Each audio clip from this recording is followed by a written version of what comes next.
The Roman Empire, forged by Augustus, was a civilization at its peak. Roads stretched across continents, aqueducts carried water to cities, laws bound provinces together. Rome stood as the supreme power of the ancient world. Into this vast empire stepped Tiberius Claudius Nero, heir of Augustus, a man who would one day turn paradise into a graveyard. Tiberius began not as a madman but as a soldier. Tall, imposing, cold, and disciplined, he led Rome's armies with ruthless efficiency. On the German frontier, he crushed rebellions. Along the Danube, he held the line. His soldiers feared him, his generals respected him, and Rome believed it had found a ruler forged in iron. But beneath that iron exterior, darkness already brewed. Augustus himself distrusted Tiberius, seeing in him not charisma but shadows. Still, when Augustus died in 14 AD, Tiberius became emperor. What Rome did not know was that it had inherited not a statesman, but a monster. The mask of roulette. First, Tiberius ruled cautiously. Coins showed him as stern, statues depicted him as dignified. The Senate hailed him as Augustus's worthy successor. Rome's provinces continued their trade. Life seemed stable, but the mask soon slipped. Tiberius was not Augustus. Where Augustus had been careful and political, Tiberius was cold and paranoid. He never loved the Senate, never trusted the people, and never felt secure. The charge of maiestas treason became his weapon. Under his rule, the ancient law expanded until it could mean anything. A gesture, a sigh, a careless word at a banquet could be stretched into treason. Senators lived in fear of every syllable. Informers thrived. They whispered lies, manufactured accusations, and were rewarded with land, wealth, and titles. Rome's nobility devoured itself under the shadow of Tiberius's suspicion. The city that once prided itself on open debate and civic virtue fell silent. Fear ruled, shadows of terror. The terror grew not only in politics, but in every aspect of life. A senator who hesitated in applauding the emperor might be condemned. Families lost fathers to accusations. Children were executed alongside parents. Even noble women were dragged into trials. Tiberius's cruelty was systematic. He did not kill in rage like Caligula. He killed with cold precision. Each execution was a message. Each death tightened the chain of fear. Rome, which once cherished liberty, had become a prison. Retreat to Caprine, 26 AD. Tiberius abandoned Rome. Too many. It seemed the emperor was weary of politics and desired peace. He withdrew to the island of Capri, surrounded by cliffs, gardens, and the sea. But Capri was no retreat. It was the emperor's personal kingdom of horror. 12 villas rose across the island, marble palaces with gardens, fountains, and towers, but behind their walls, screams echoed. Capri became a factory of abuse. Slave traders scoured the empire to satisfy the emperor's appetite. Pirates kidnapped children from distant coasts. Entire families disappeared into the imperial villas. Tourists today admire Capri's cliffs for their beauty, but in Tiberius's time, they were killing grounds. Victims were hurled from the heights into the sea. Their bodies vanished into the waves, erased as if they had never existed. Every golden sunset on Capri was a curtain, drawn over unspeakable crimes. The machinery of depravity, Tiberius, did not indulge in secrecy alone. He systematized his crimes. The empire's bureaucracy, designed to govern, became a tool for perversion. Slave markets adjusted their stock to match the emperor's desires. Astrologers predicted executions based on the stars, giving cosmic sanction to cruelty. Physicians kept victims alive to be tortured again. Knowledge itself was corrupted.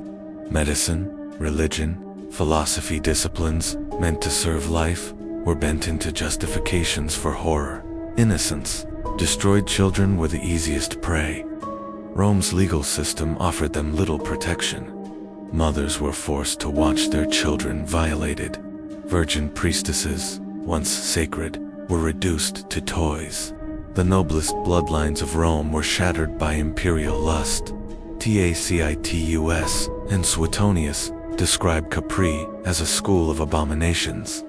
Little is known of individual victims, for they left no voices behind, but their silence speaks louder than any words. A generation of Romans grew up scarred, learning not how to serve the Republic, but how to survive tyranny. They learned how to flatter without seeming false, how to speak without meaning, how to hide every thought behind a mask. Rome had once produced statesmen, orators, generals. Under Tiberius, it produced survivors, hollow men and women who carried the weight of complicity. A culture of fear. Tiberius' reign poisoned every layer of Roman society. Senators condemned their friends to survive. Parents betrayed children. Doctors, philosophers, priests all became participants in imperial evil. Some by force, others by choice. The price of survival was silence. The price of silence was complicity. The dark economy evil even reshaped Rome's economy. The slave trade shifted towards supplying the emperor's tastes. Children, the beautiful and vulnerable, became currency. Pirates profited, merchants enriched themselves, officials looked away. The same trade routes that carried silk and spices to Rome also carried screaming children to Capri. The empire's wealth fed imperial corruption. Villas rose higher, gardens bloomed more brightly, but beneath the marble and the fragrance lay blood. The collapse of trust, the damage extended beyond the villas. Rome's very soul was shattered. Trust, once the foundation of civic life, collapsed. Friends feared to speak. Families tore themselves apart. The Republic's open debates, its passionate arguments, its belief in duty and virtue, died beneath Tiberius's reign. When the Senate met, its members did not debate policy. They debated survival. The art of deception, even art, was corrupted. Sculptures showed Tiberius as dignified. Coins bore his stern profile. To the outside world, the emperor remained a figure of Roman tradition. But the written accounts tell another story, a monster cloaked in dignity. The dissonance is chilling. In marble, he is Rome's guardian. In history, he is Rome's destroyer. Paradise turned hell. Capri was paradise. Azure, waters, cliffs, fragrant gardens. But in paradise, evil thrived. Tourists today walk its paths, gaze at its sunsets, and rarely hear of its darkness. The villas are presented as ruins of luxury, not as crime scenes. Yet every stone, every stair, every sea cliff carries memory. Capri is stained forever. Beauty and horror fused into one. The poison of Lotha, legal precedents set under Tiberius, outlived him. Treason law stretched to absurdity. Torture became routine. Families were punished for the crimes of individuals. Even later emperors who sought to restore justice found it impossible to undo the damage. Law had been perverted, and once corrupted, it could not be cleansed. Ending of Part I. By the time Tiberius entered his final years, the empire was already scarred beyond repair. Rome's nobility lay in ruins, families extinguished, trusts broken, innocence destroyed. The marble villas of Capri still glittered under the sun, but inside their walls was a darkness so deep that even the Mediterranean could not wash it away. Tiberius had turned Rome's greatest gift, its power, into a tool of evil. The empire endured, but its soul was poisoned, and the beast in human form, the Emperor of Shadows, was still alive. The worst was yet to come. The years passed slowly on Capri. Rome's emperor no longer appeared in the capital. He lived surrounded by guards, astrologers, executioners, and slaves. He had become a phantom ruler in Rome. The Senate acted, but only as a shadow of power. Orders came from Capri. Letters, sealed with the imperial signet, dictated life and death. Senators gathered, read the orders, and trembled. Some dared to hope that distance would soften Tiberius. Instead, distance sharpened his cruelty. Capri became a laboratory of paranoia. The emperor no longer trusted anyone. He rarely left his villas. He avoided direct meetings, preferring reports and whispers. Even the guards who protected him were sometimes executed for imagined plots. The empire was vast, but its master had shrunk to the size of an island rotting in fear.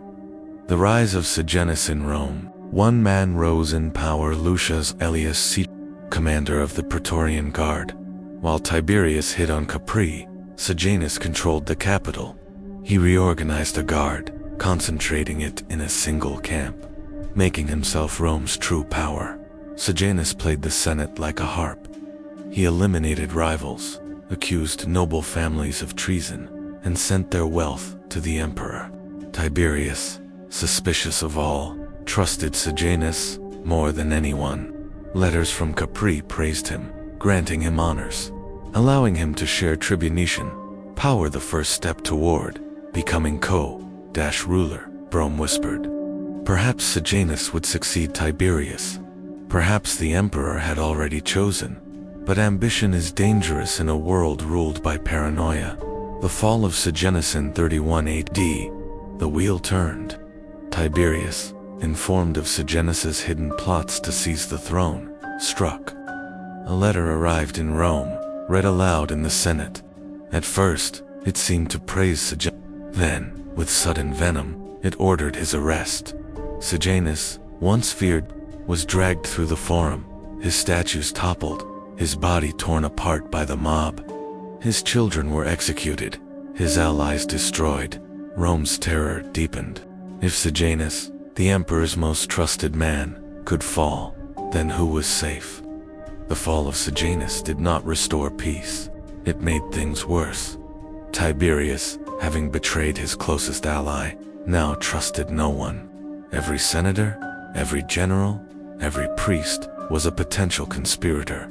Capria's prisons filled again. Executions multiplied. The emperor's private hell Capri in Tiberius's last years became something darker than before. Age withered his body, but sharpened his malice. Ancient writers describe him as consumed by lusts that grew more grotesque with time. Children continued to be abducted. Noble families lost heirs. On the cliffs of Capri, guards still flung victims into the sea. Some said the waters below the emperor's villas were filled with sharks, fattened on human flesh. Even Tiberius's servants lived in fear. The emperor delighted in watching slaves tortured for amusement.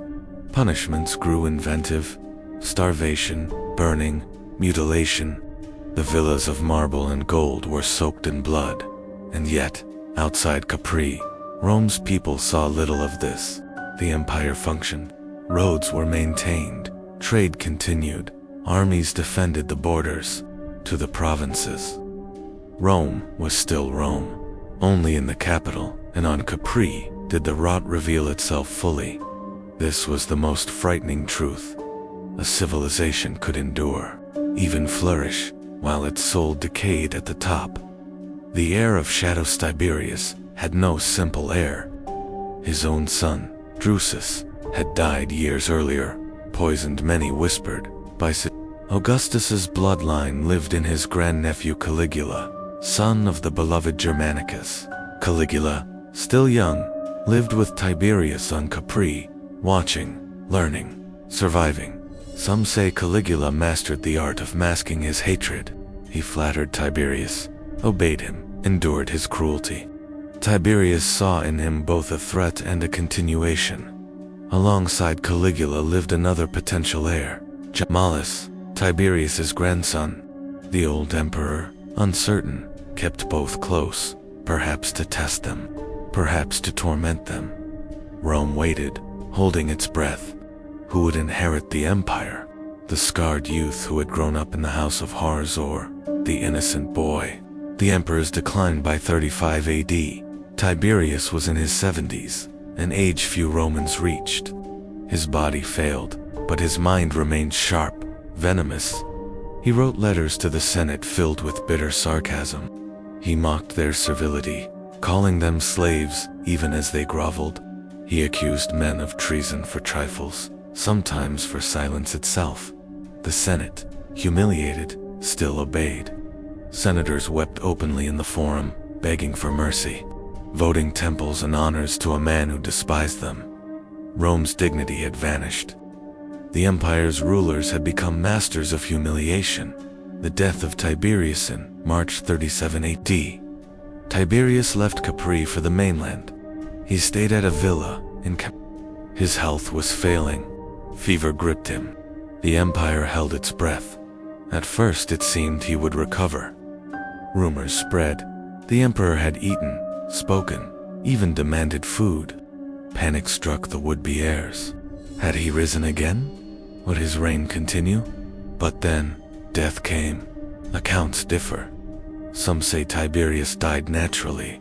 Others whispered darker tales that Caligula and the Praetorian prefect smothered him with a pillow when it seemed he might recover.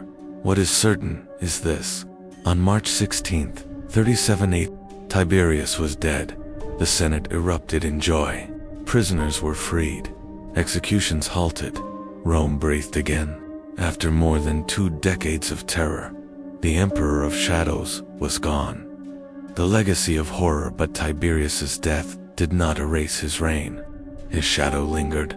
He had corrupted law, turning justice into a weapon. He had shattered trust, teaching Romans to betray, to survive. He had poisoned innocence, raising heirs in horror.